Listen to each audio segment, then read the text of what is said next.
자, 우리 한 목소리로 함께 봉독합니다. 예수께서 무리를 보시고 산에 올라가 앉으시니 제자들이 나온지라 입을 열어 가르쳐 이르시되 심령이 가난한 자는 복이 있나니 천국이 그들의 것이미요 애통하는 자는 복이 있나니 그들이 위로를 받을 것이미요 온유한 자는 복이 있나니 그들이 땅을 기업으로 받을 것이미요 의에 줄이고 목마른 자는 복이 있나니 그들이 배부를 것이미요 긍휼히 여기는 자는 복이 있나니 그들이 긍휼히 여김을 받을 것이미요 마음이 청결한 자는 복이 있나니 그들이 하나님을 볼 것이미요 화평하게 하는 자는 복이 있나니 그들이 하나님의 아들이라 일컬음을 받을 것이미요 의를 위하여 박해를 받는 자는 복이 있나니 천국이 그들의 것임이라. 나로 말미암아 너희를 욕하고 박해하고 거짓으로 너희를 거슬려 모든 악한 말을 할 때에는 너희에게 복이 있나니 기뻐하고 즐거워하라. 하늘에서 너희의 상이 큼이라. 너희 전에 있던 선지자들도 이같이 박해하였느니라. 아멘. 이제 계속하여서 예수님의 행적을 따라서 그곳의 지명을 살펴보고 또 그곳에 있는 여러 가지 그런 우리 성경에 나오는 그런 사건의 장소들을 살펴보고 그렇게 벌써 2년째 우리가 이 수요예배 말씀을 나누고 있습니다. 이제 오늘은 드디어 이제 축복산으로 우리가 함께 가보도록 합니다. 갈릴리 호수 북쪽에 타브가 위쪽에 있는 이 에레모스 산, 그 언덕에 이 축복산이 있습니다. 예수님이 산상수훈을 선포하신 곳으로 아주 유명한 그런 곳이죠. 산상수훈은 팔복으로 시작하기 때문에 그래서 이 산을 축복산 또는 팔복산 그렇게 부르기도 합니다. 1937년에 이탈리아의 건축가 안토니오 바료루치가 이 갈릴리 호수가 내려다 보이는 이곳에 팔복교회를 세웁니다. 8가지 복을 상징하는 팔각형 건물 교회 내부 또 각 창문에 팔복이 헬라어로 또 바닥에는 라틴어로 또 그 말씀이 새겨져 있죠. 우리 사진을 잠깐 볼까요? 네, 저게 팔복산입니다. 성지순례 가면은 한번 좀 들르게 되는 그런 곳이고요. 내부로 들어가 보면은 저렇게 되어 있습니다. 그래서 창문마다 이게 다 그 팔복의 말씀이 쓰여져 있는 그런 교회이고 저곳에서 갈릴리 바다를 내려다 보면은 저런 모습입니다. 그래서 갈릴리 바다가 잘 내려다 보이는 저곳에서 예수님이 앉으시고 주변에 제자들이 앉고 그래서 이 팔복을 선포하신 이제 그런 우리 산상수훈의 내용을 말씀하신 이제 그런 곳이 되어집니다. 일단 경치가 기가 막히죠. 예수님이 갈릴리에서 전하신 말씀은 굉장히 온유하면서도 위로와 치유가 있는 그런 따뜻한 말씀입니다. 그래서 이 산상수훈을 읽다 보면은 마음이 따뜻해지죠. 보통 말씀을 주실 때는 강한 말씀을 주시는데 이 산상수훈만큼은 정말 우리가 들을 때 온유한 그런 음성으로 들리는 그러한 말씀입니다. 이 산상수훈에는 햇살이 빛나는 갈릴리 호수가 저렇게 비치고 있고 또 주변에 꽃들이 굉장히 많이 피는 곳이고 그다음에 저곳이 철새 도래지입니다. 그래서 한 350여 종의 철새들이 때에 따라서 저곳에 날아듭니다. 그래서 이제 상상을 해보시는 거죠. 예수님이 여기서 그런 말씀을 하신 겁니다. 공중의 새를 보라 심지도 않고 거두지도 않고 창고에 모아들이지도 아니하되 너희 하늘 아버지께서 기르시나니 너희는 이것보다 귀하지 않냐. 이제 실감이 나시죠? 왜 그런 말씀을 하셨는지. 막 저기에 철새들이 막 날아다니는 것을 보면서 예수님이 말씀하신 겁니다. 또 주변에 꽃들이 만발할 때에 또 말씀하신 겁니다. 너희가 어찌 의복을 위하여 염려하느냐. 들의 백합화가 어떻게 자라는가 생각하여 보라. 수고도 아니하고 길쌈도 아니하느니라. 그러나 내가 너희에게 말하노니 솔로몬의 모든 영광으로도 입은 곳이 이 꽃 하나만 갖지 못하였느니라. 오늘 있다가 내일 아궁이에 던지는 들풀도 하나님이 이렇게 입히시거든 하물며 너희일까 보냐 믿음이 적은 자들아. 이렇게 말씀을 합니다. 저기서 꽃들을 보면서 말씀하시고 날아다니는 새들을 보면서 말씀하시고 이 듣는 사람들은 너무나 감동적이고 귀에 쏙 들어오는 그런 말씀이 되어지는 거죠. 이 산상수훈은요, 신약 성경에서 가장 긴 예수님의 설교입니다. 또 역사상으로도 많은 사람들이 그 말씀에 영향을 받았고 가장 많은 영향력을 끼친 그러한 또 말씀입니다. 근데 이 말씀을 들은 최초의 청중은 누구였는가 하면은 가난하고 힘없고 고통받고 학대당하고 병들고 외로운 그런 사람들이었습니다. 그런데 이 산상수훈의 시작은 이런 사람들을 뭐라고 하는가? 너희들 참 복되다라고 말씀을 합니다. 너희들 참 복되다, 심령이 가난한 자들이여, 이렇게 말씀이 기록되고 있는 것이죠. 그래서 마카리오리, 너희들 참 복되다, 너희들 참 복이 있다, 그렇게 말씀하시는 겁니다. 이 팔복은 언젠가 장래에 받을 복이라는 그런 의미가 아닙니다. 현재의 복된 상태에 있고 이미 복을 받았다는 것을 확신하고 선포하고 확인하는 말씀입니다. 이것은 무엇을 가졌기 때문에 누리는 그런 소유의 복이 아니라 그들이 존재하는, 하나님의 자녀로 존재하는 그 자체가 이미 복이라라고 말씀을 하는 것이죠. 이 마태복음에는요, 이 팔복에 대해서 야 참 복되다라고 언급만 합니다. 근데 이것과 이 병행 본문인 누가복음에도 똑같은 말씀이 나오는데 거기에는 복뿐만 아니라 이런 자는 화가 있다, 화가 있을지어다, 그러면서 여러 가지 그런 화를 입는 자들의 그런 모습들이 기록이 됩니다. 예수님은 이런 힘없고 가난한 갈릴리 백성을 무엇이라 표현하는가 하면은 너희는 세상의 소금이고 너희는 세상의 빛이야라고 말씀을 합니다. 이 소금과 빛이 언제 그것이 가장 요긴하게 쓰이냐면요, 어두우면 어두울수록 빛은 그 가치가 높아지는 겁니다. 소금은 부패되면 부패될수록 이 소금의 역할이 크게 부각되는 것이죠. 그래서 비록 이 세상에서는 가난하고 힘이 없고 환난을 당하지만은 예수님을 따르는 한 그들은 세상의 부패를 방지하는 소금이고 어둠을 물리칠 빛이라는 이 선포이고 또 우리에게 주시는 약속이기도 합니다. 예수님은 세상을 향한 기대를 이 우리의 소수의 사람들에게 맡기십니다.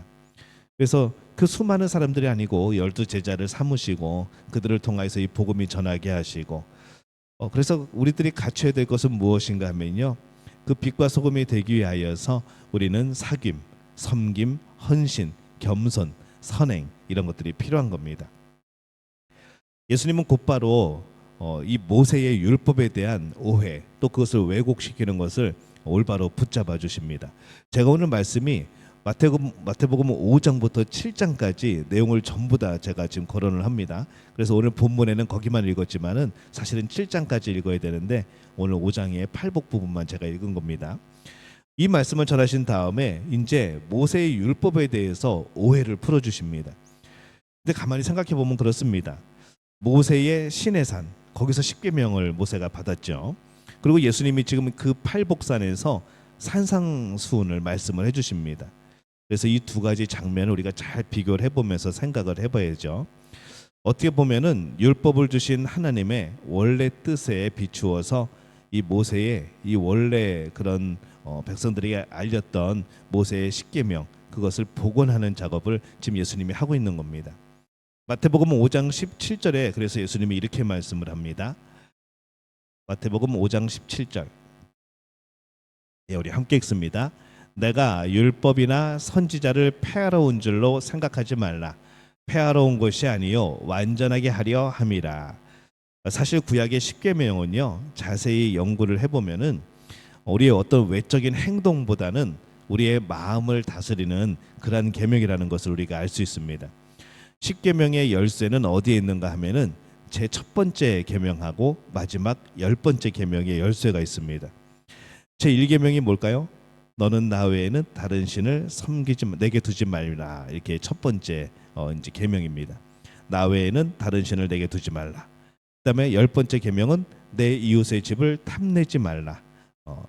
이 처음과 끝, 이 두 가지 계명이 참 중요합니다. 하나님을 향한 4개의 계명, 그 4개의 첫 번째 계명이 바로 너는 나 외에는 다른 신을 섬기지 말라라는 겁니다. 그리고 이웃을 향한 6개의 계명, 이 마지막에 10번째, 내 이웃의 집을 탐내지 말라. 이 두 계명 모두 다 마음의 문제를 다루고 있다는 거죠. 다른 신을 섬기는 것, 우상을 제작하는 것, 그분의 이름을 망령되이 일컫는 것, 안식일을 어기는 것, 이것은 하나님을 향한 마음이 무너진 겁니다. 그리고 살인하고 간음하고 도둑질하고 거짓 증언하는 것, 남에 대해서 탐욕을 품을 때 벌어지는 것이죠. 그래서 이 십계명을 가만히 보면은 우리의 외적인 모습이 아니라 우리의 마음으로부터 시작되는 그런 것들을 말하고 있습니다. 하나님을 향하여 마음으로부터 시작되는 것들, 또 이웃을 향하여서 우리의 마음으로부터 시작되는 것들, 이것들을 조심하라라고 하는 것이 십계명의 내용이 되어집니다. 그래서 십계명에서 이 마음과 관련된 것들을 앞뒤에 배치하여서 이제 울타리를 삼는 거죠. 하나님에 대하여서, 맨 마지막에 이웃에 대하여서. 그래서 우리의 마음의 동기가 그만큼 중요하다라는 그런 말씀을 하고 있습니다. 예수님의 해석은 이 십계명을 주신 하나님이 원래 그 십계명을 주실 때에 그 목적과 의도에 따라서 다시 해석을 해주시는 겁니다.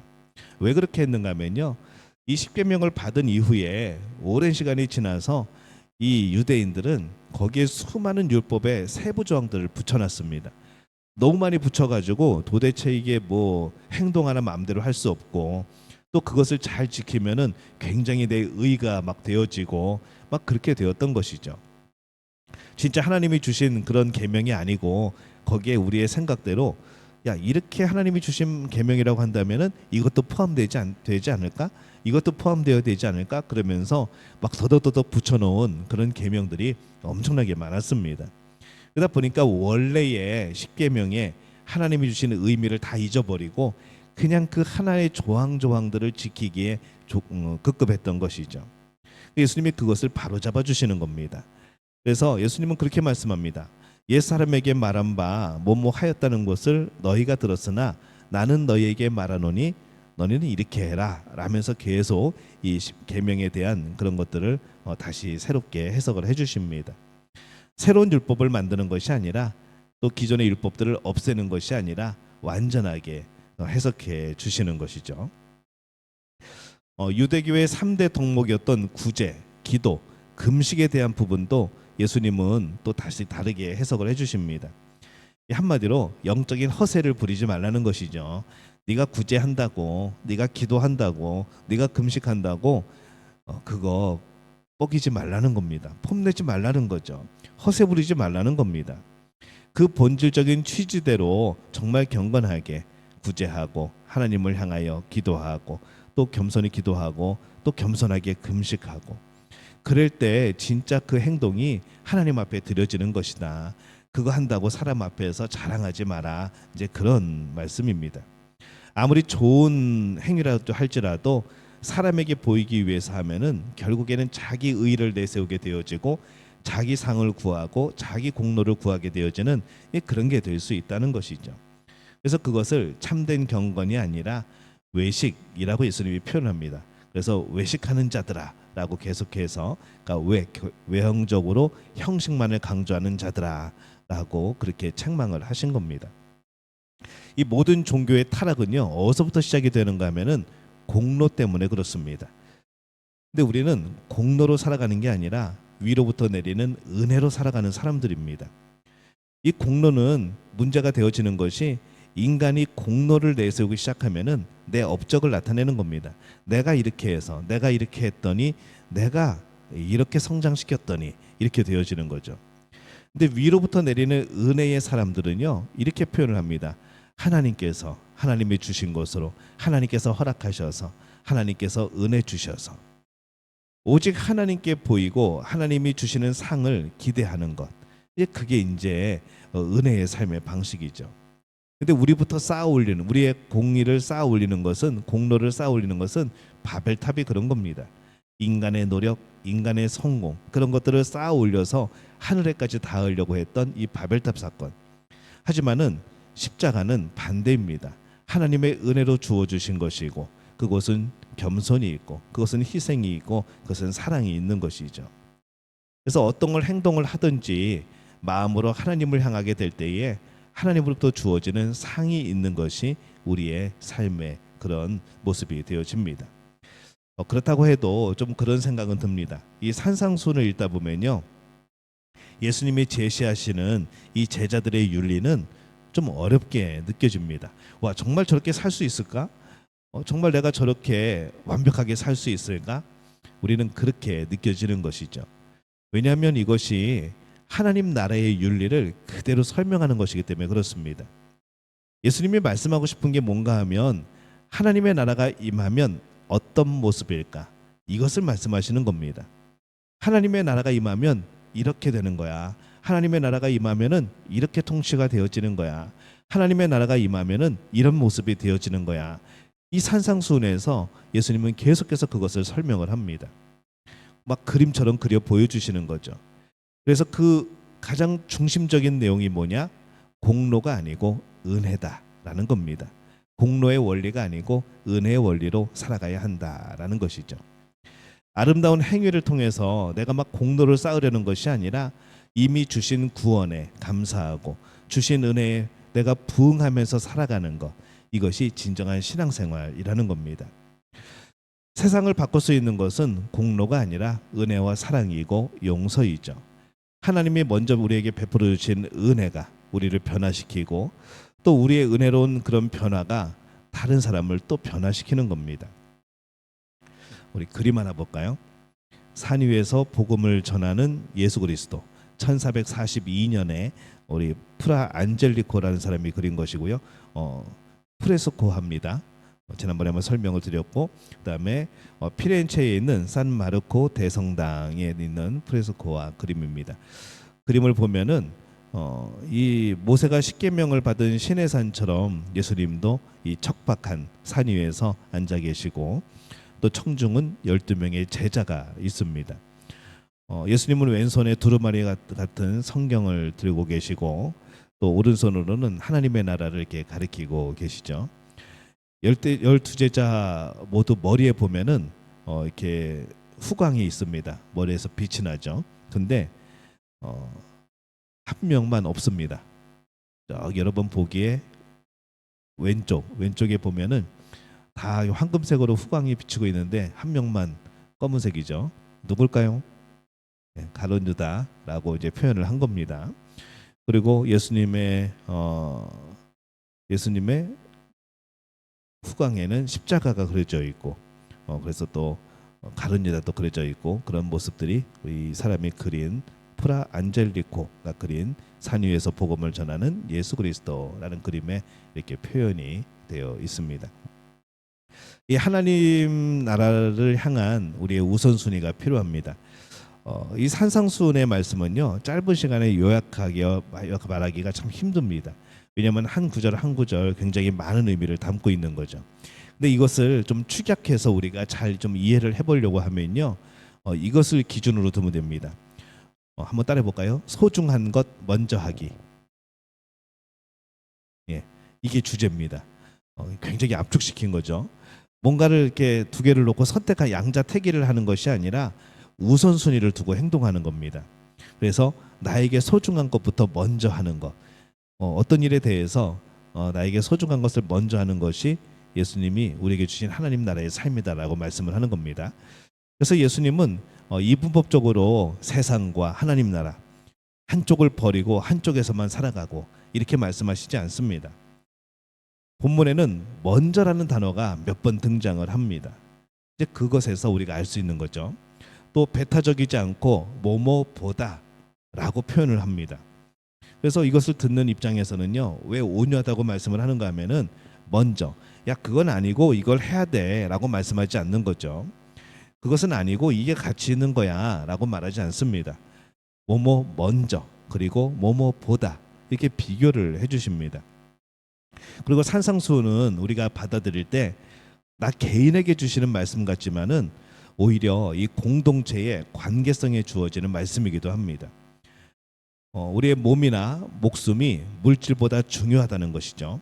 사람이 동물보다 또 식물보다 중요한 것처럼 가치의 우선순위에 따라서 하나님, 사람, 동물, 물질 그 순으로 이 관계를 계속해서 설명을 합니다. 십계명에서 처음에 하나님과의 관계가 나오죠. 그 다음에 사람과의 관계, 그리고 뒤에 가면 물질과의 관계, 십계명이 그렇게 순서를 말하는 것처럼 마찬가지입니다. 그래서 이 결론적으로 하나님을 섬기고 사람을 사랑하고 물질을 다스려야 된다. 이것을 이 산상수훈에서 말씀을 하는 겁니다. 한마디로 이것이 기독교 세계관인 거죠.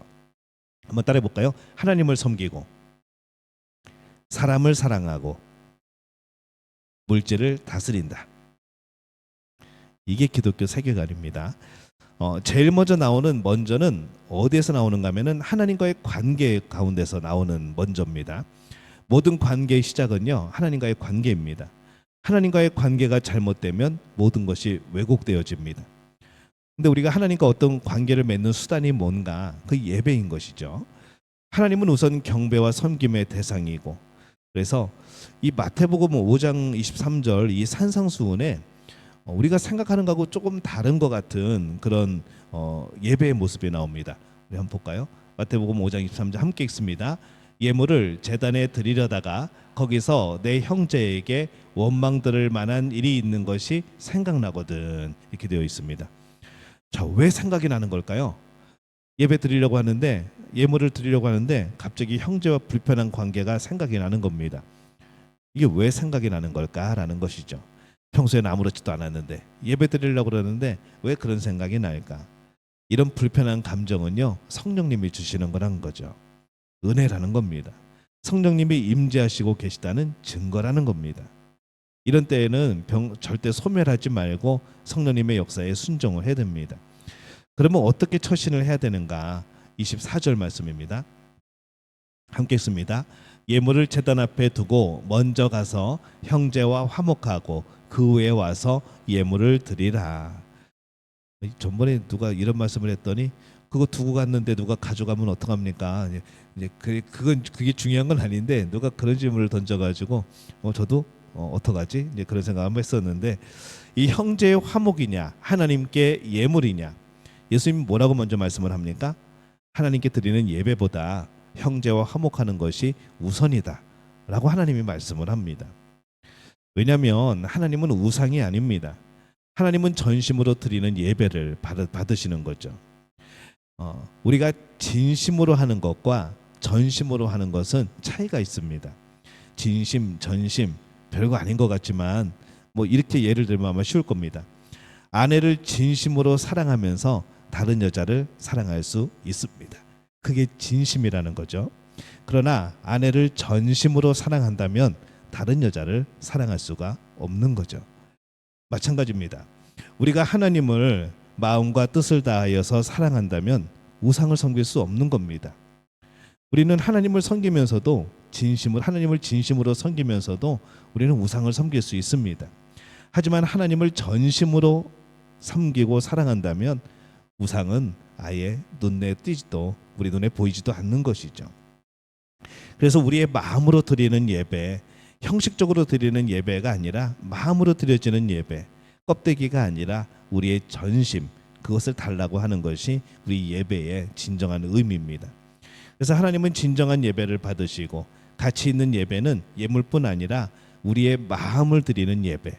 그래서 예수님이 산상수훈에서 예물을 드리려다가 형제와 불편한 그런 관계들이 생각이 나거든 가서 해결하고 와서 화목하고 그에 와서 예물을 드려라. 이제 그렇게 말씀을 하는 거죠. 예배는 예배 이전의 삶이 결정을 합니다. 하나님은 예배자의 예물을 받으시는 거죠. 예배자가 용납되지 않으면 그 예물도 사실은 용납되지 않는 겁니다. 어디서 우리가 이것을 알 수 있는가 하면은 가인과 아벨의 제사에서 우리는 이것을 배웠죠. 가인이 용납되지 않으니까 가인이 드리는 제물도 하나님이 안 받으시는 겁니다. 아벨이 하나님 앞에 받아들여지니까 아벨이 드린 제물도 하나님이 받으시는 겁니다. 그래서 우리가 우리의 자신이 예배를 드릴 때 이 예배 드리는 우리의 자신이 하나님이 받으실 만한 그런 사람이 되어야 된다는 것이죠. 하나님은 중심을 보십니다. 이것도 마음과 우리의 그런 동기의 문제이죠.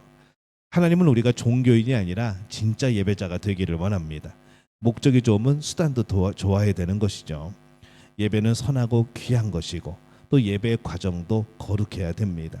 그래서 예배는 언제부터 시작이 되어지는가? 때로는 토요일 저녁부터 내일 교회 가야지 내일 예배드리러 가야지 그 마음을 품는 그 순간부터, 아침에 이불을 박차고 일어나서 준비하는 그 시간부터, 또 교회에 나오고 있는 그 과정부터 이미 예배는 시작되고 있는 것이죠.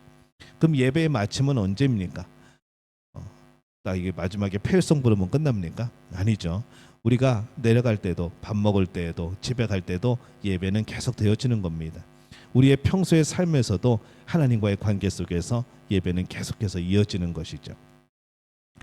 자, 이게 예배가 첫 번째고, 두 번째는 뭔가 하면요, 첫 번째는 하나님과의 관계였습니다. 두 번째는 물질과의 관계입니다. 우리는 육체를 입고 있기 때문에 물질과의 관계도 참 중요합니다. 근데 물질을 앞세우면 안 된다는 것이죠. 양자택일은 안 하지만 하나님 나라를 앞세워야 됩니다.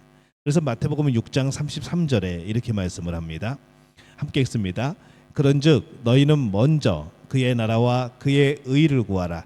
그리하면 이 모든 것을 너희에게 더하시리라. 여기서 말하는 이 모든 것은 앞에 언급된 먹을 것, 마실 것, 입을 겁니다. 이것들은 인간의 생존에 없어서는 안 되는 것이죠. 이런 것들이 없으면은 빈곤하다라고 말을 하는 겁니다. 근데 요즘에 우리가 생각할 때에, 우리가 어렵다고 그럴 때 우리가 생필품이 없어서 어려운 게 아니죠. 이 절대적인 빈곤에 처한 경우는 뭐 전쟁이 났거나 뭐 나라가 망했거나 그럴 때만 우리가 발견하게 되어지고 굉장히 드뭅니다. 오히려 우리가 이 빈곤을 느끼게 되는 이유는 뭔가 하면은 우리의 욕심 때문에 그렇습니다. 우리의 욕심은 이만큼인데 내 현실은 이만큼일 때 우리는 그게 채울 수 없는 그 간극 때문에 우리는 불행하다고 느껴지는 것이죠. 예수님 때보다 지금이 더 풍성합니다. 예수님 때보다 지금이 더 교통 좋습니다. 예수님 때보다 지금 더 통신이 잘 됩니다. 뭐 재미있는 것도 많죠. 근데 이상하게 염려가 더 많아졌습니다. 그러니까 이것은 우리가 뭘 가지고 있냐 안 가지고 있냐 이 문제가 아니라는 것이죠. 예수님 당시의 사람들은요, 정말 먹을 거 입을 거 그게 참 중요했습니다. 무엇을 먹을까, 무엇을 마실까, 무엇을 입을까, 이 근심으로 평생들을 보내는 것이죠. 예수님은 이런 인간의 욕망들을요, 정죄하거나 없애지 않습니다. 뭐라고 하시는가 하면은 그보다 더 귀한 가치가 있다라고 말씀을 하는 것이죠. 그래서 그런즉 너희는 먼저 그 나라와 그의 의를 구하라. 그리하면 이 모든 것을 너희에게 더하시리라. 먼저라고 말을 합니다. 그 가치를 알지 못하면 우리는 그냥 먹는 거, 입을 거, 뭐 그것만 우리는 찾게 된다는 것이죠. 근데 더 좋은 가치가 있다, 더 귀한 것들이 있다라는 것을 예수님이 알려주시는 겁니다. 물질 관계에서 우리가 하나님의 것을 먼저 구하지 못하게 하는 요인이 있습니다. 뭔가 하면은 두려움과 염려이죠. 믿음의 반대는 두려움입니다. 믿음의 반대가 불신앙이 아니고 믿음의 반대는 두려움입니다. 염려는 믿음이 없을 때 생겨납니다. 그래서 성경에는요, 두려워하지 말라라고 하는 말씀이 366번이나 나옵니다. 1년 365일 두려워하지 말고, 하나는 보너스인가요? 아니면 윤년에 한 번 적용이 되나요? 그래서 366번이나 우리에게 하나님은 두려워하지 말라라고 말씀을 합니다. 둘 중에 하나입니다. 따라해 봅시다. 기도하든지 염려하든지. 여러분은 기도하시겠습니까? 염려하시겠습니까? 이러면 기도하시겠다고 하죠. 근데 또 염려를 한다는 거죠. 기도와 염려는요, 약간의 생각의 차이입니다. 기도는 하나님을 향한 생각이고 염려는 나를 바라보는 생각입니다. 이 생각의 방향만 바꾸면 염려가 뭐가 되죠? 기도가 되는 겁니다. 염려 앞에 하나님을 붙이고 마지막에 도와주시옵소서라고 하면은 기도가 되어지는 거죠. 내가 건강 때문에 염려가 된다. 그 염려에 앞에 하나님을 붙이고 뒤에 도와주시옵소서. 하나님, 내 건강이 안 좋습니다. 나를 도와주시옵소서. 염려가 기도가 되어지는 겁니다. 그래서 여러분들에게 염려가 다가올 때 여러분 빨리 앞뒤에 붙이시기 바랍니다. 앞에 뭘 붙입니까? 하나님. 뒤에 도와주시옵소서. 그러면은 그게 염려가 아니라 기도가 되어지는 겁니다. 하나님이 없는 사람들은요, 스스로 염려하고 불안에 떠는 게 당연한 겁니다. 근데 우리는 아니라는 거죠. 우리를 사랑하시고 우리를 택하시고 우리를 부르시고 천국의 소망을 주시고 보호하시는 하나님이 우리와 함께하고 계십니다. 하나님이 계신데 하나님 없는 것처럼 사는 그런 사람들이 되지 않기를 바랍니다. 이제 인간관계이죠. 남과 비교하거나 남을 탓하거나 남을 비판하는 것은 좋지 않은 겁니다. 비판은 사랑이 변하여 썩은 것이다 라는 표현을 쓰는 거죠.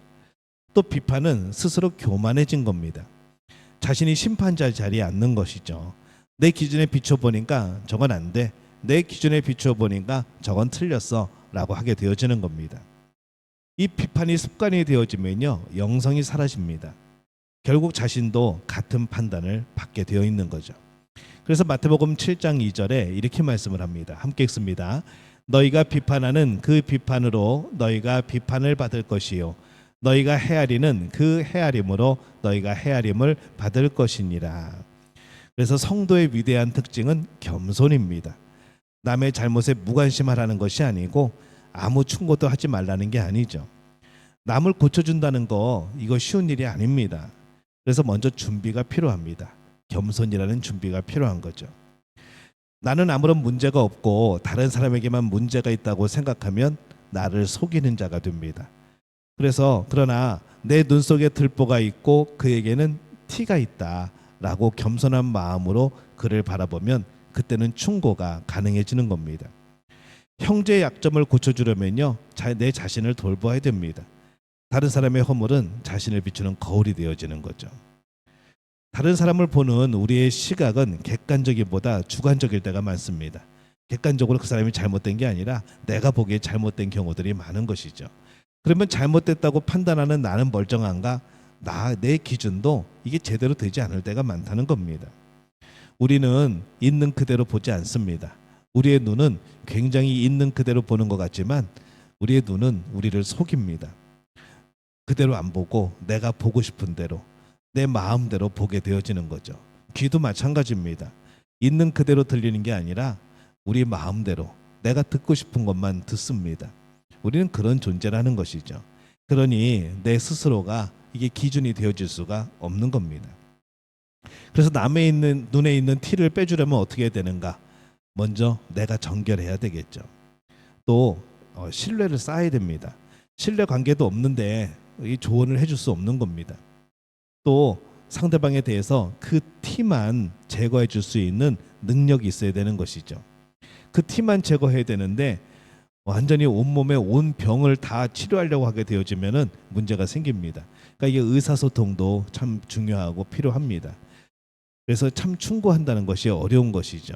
이런 사전에 노력이 필요한데 그게 겸손이라는 겁니다.